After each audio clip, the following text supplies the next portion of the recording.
आज आम्ही प्रथमेशला घेऊन गेलो बाहेर फिरायला. ते कुठे ते बघण्यासाठी व्हिडिओ शेवटपर्यंत नक्की बघा. नमस्कार मंडळी, तुमच्या सगळ्यांचं स्वागत आहे. हा माझा पंचमीचा ब्लॉग आहे आणि आमचा सासरचा पहिलाच दिवस आहे.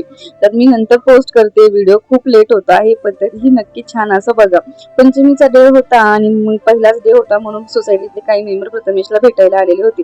त्यांच्यासाठी मस्त अशी ब्लॅक टी वगैरे ठेवली, चाय वगैरे पिली आणि नंतर प्रथमेशला थोडं बाहेर घेऊन पप्पांना म्हणलं चला प्रथमेशला छान थोडंसं बाहेर वगैरे सेट करून आणावं. पप्पांनी त्याला मस्त असं फिरायला आणलेलं होतं एका गार्डन मध्ये. मस्त छान असं टकरमकर बघत होता आणि छान असं सगळीकडे हसत होता. खूप छान गुणी झालेले माझं बाळ, इथे तुम्ही बघू शकता. नंतर मग घरी आले आणि पंचमी होती म्हणून म्हटलं काहीतरी थोडंसं वेगळं करावा म्हणून पुरी भाजीचा बेत होता आणि खीरही केलेली होती. आणि प्रथमेशचा आज पहिलाच त्याच्या घरी डे आणि त्याला पहिलंच आमंत्रण आलेलं होतं बर्थडेचं. तर म्हटलं चला आपण सगळे मस्त छान रेडी होऊन जाऊया प्रथमेशला बर्थडेला घेऊन.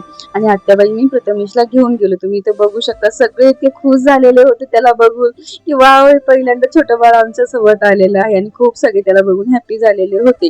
तुम्ही इथे बघू शकता कसं मस्त फोटो वगैरे काढताय. आणि प्रथमेश मी खूप खुश झालेला होता आणि हा बर्थडे बॉय आहे म्हणून त्याने आम्हाला पावभाजी वगैरे दिली, जेवण वगैरे केलं, त्याला गिफ्ट वगैरे दिलं आणि आम्ही आलो घरी. मग घरी आल्यानंतर बाबा आई सोबत तो छान असं खेळत होता. आणि खूप ब्लॉग बाकी आहेत, त्यासाठी फॉलो करून ठेवा. बाय.